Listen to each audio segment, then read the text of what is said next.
ইতালিতে দীর্ঘ ৩ মাস ছুটির পরে আবারও শুরু হয়ে গেল বাচ্চাদের স্কুল।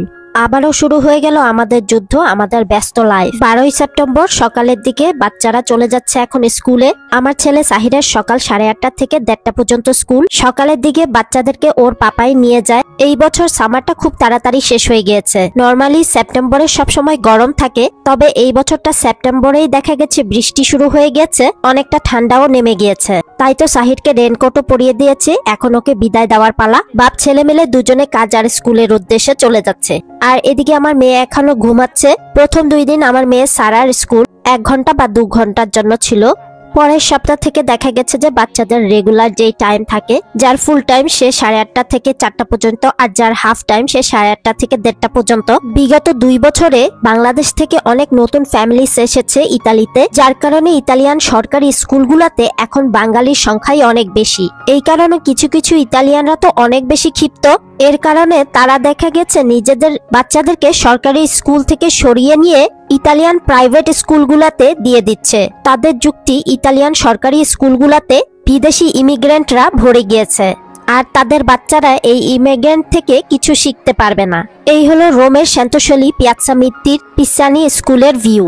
প্যারেন্টস আর বাচ্চারা অপেক্ষা করছে বাচ্চাদের নতুন ক্লাসে এন্ট্রি করার জন্য। সাহিরও এদিকে অপেক্ষা করছে ওর নতুন স্পেশাল এডুকেটর আর কেয়ারগিভারের জন্য। আমরা ইমিগ্রেন্টরা, স্পেশালি আমরা বাঙালিরা ইতালিয়ান ভাষা না জানার জন্য কমিউনিকেশন প্রবলেমে ভুগি। বাঙালি প্যারেন্টস আর ইতালিয়ান টিচারদের মধ্যে দারুণ একটা কমিউনিকেশন গ্যাপের জন্য বেশিরভাগ ইতালিয়ানরাই বেশ বিরক্ত। ভাষাগত দক্ষতা যখন কিছুটা আয়ত্তে চলে আসে তখন আর এই কমিউনিকেশন প্রবলেমটা হয় না। প্যারেন্টস আর টিচারদের মধ্যে বোঝাপড়াগুলাও সুন্দর হয়ে ওঠে। আমার মেয়ে সারা এবার নতুন ব্যাগ আর ছাতি নিয়ে স্কুলে যাওয়ার জন্য তৈরি। সারা এবার প্রি স্কুলের লাস্ট ইয়ার। ইনশাল্লাহ সব ঠিকঠাক থাকলে নেক্সট ইয়ার আবারও প্রিমোতে উঠবে বা 1-এ উঠবে। আমরা যারা ফুল টাইম বাচ্চাদেরকে স্কুলে দিয়েছি তাদের জন্য দুপুরের লাঞ্চটা স্কুল থেকে প্রোভাইড করে। যেসব বাচ্চারা হাফ টাইম স্কুলে, তাদের জন্য সপ্তাহে 1 দিন দুপুরের খাবার স্কুল থেকে প্রোভাইড করে। মুসলমান বাচ্চাদের জন্য রয়েছে স্পেশাল রিলিজিয়াস ফুড ডায়েট। স্কুলের কমিউনিটির যে সাইটটা রয়েছে সেখানে গিয়ে আমরা উল্লেখ করে দিতে পারি যে আমরা মুসলমান আর আমাদের বাচ্চারা শুয়োরের মাংস বা কোনো ধরনের মাংস খাবে না। বিগত আগের বছরগুলোতে প্রতি বছরই দেখা যায় এই ফুড ডায়েটটা আমাদেরকে রিনিউ করতে হতো, তবে এই বছর থেকে নতুন নিয়ম করেছে একবার এই ফুড ডায়েটটা উল্লেখ করে দিলেই হলো। তবে আমরা বাঙালিরা ভাষা না জানার কারণে এই সমস্ত রুলস গুলা, যেমন কিভাবে অ্যাপ্লাই করতে পারি বা কিভাবে এই ফুড ডায়েটটা ক্যান্সেল করতে পারি, সেগুলো আমরা জানি না। যারা জানি না তারা যে কোনো কাফ অফিসে গিয়েও এই দোমান্ডাটা বা এই রিলিজিয়াস ফুড ডায়েটের লিস্টটা ঠিক করে নিতে পারি। তাছাড়া যারা অজ্ঞ তারা তো অনলাইনে গিয়েই সেই সাইটে গিয়ে নিজেরা অ্যাপ্লাই করে নিতে পারি। প্রি স্কুলের বাচ্চারা এবার অপেক্ষা করছে তাদের স্কুলে বা তাদের ক্লাসে যাওয়ার জন্য। কিছু কিছু ইতালিয়ান আছে তারা কিন্তু অনেক বেশি রাচিস্ট, বিদেশিদের দেখতেই তারা পছন্দ করে না বা তাদের অনেক সমস্যা। তবে এটাও সত্যি কথা যে আমরা বাঙালিরা ভাষাগত দক্ষতা একটু দুর্বল থাকার কারণে ইতালিয়ানদের সাথে কমিউনিকেশন একটা প্রবলেম বা গ্যাপ হয়ে যায়।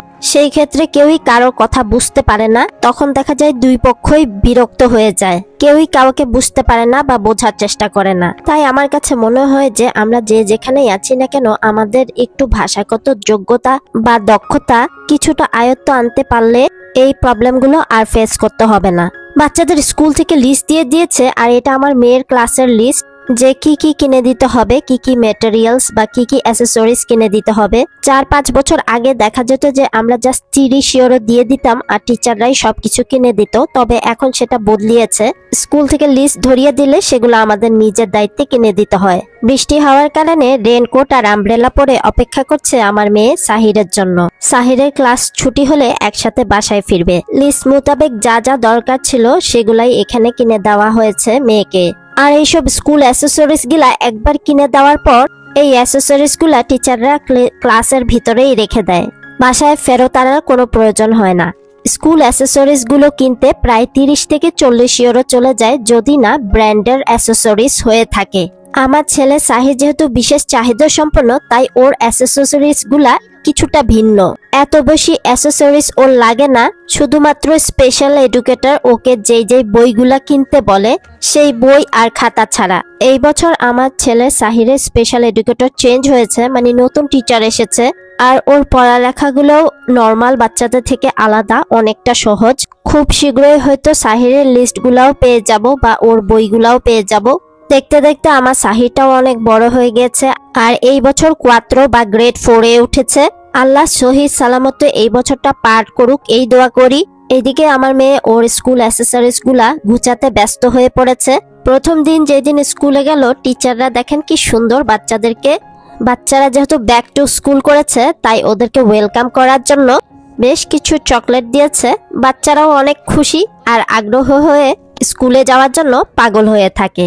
প্রি স্কুলের এই 3টা বছরই দেখা যায় বাচ্চাদেরকে চকলেট আর বিভিন্ন টাইপের ক্রাফট বানিয়ে বাচ্চাদেরকে এনকারেজ করার চেষ্টা করে স্কুলে যাওয়ার জন্য।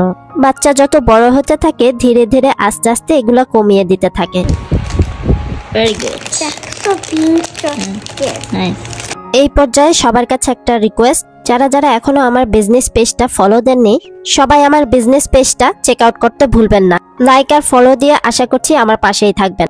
আমাদের ইতালিয়ান ভাষাগত যোগ্যতার জন্য এখনই কিন্তু সময় স্কুলে ভর্তি হওয়ার।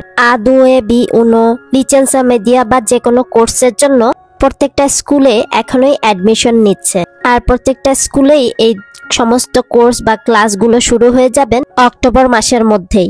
আমাদের যাদের বাচ্চা আছে আর বাচ্চারা যখন স্কুলে চলে যায়, আর তখনই সুযোগ আমাদের মাদের ইতালিয়ান ভাষাগত দক্ষতা অর্জন করার। চলেন আজকে তাহলে এখানেই বিদায় নেই। আজকে আর ভিডিওটি লম্বা করছি না। কে কে কোন দেশ থেকে আমার ভিডিওগুলো দেখছেন অবশ্যই কমেন্টস করে জানাবেন। সবাই ভালো, সুস্থ আর নিরাপদে থাকবেন, আর আমার এই ছোট্ট পরিবারটার জন্য দোয়া করবেন। দেখা হবে নেক্সট ব্লগে। টিল দেন, আল্লাহ হাফেজ, আসসালামু আলাইকুম, থ্যাঙ্কস ফর ওয়াচিং।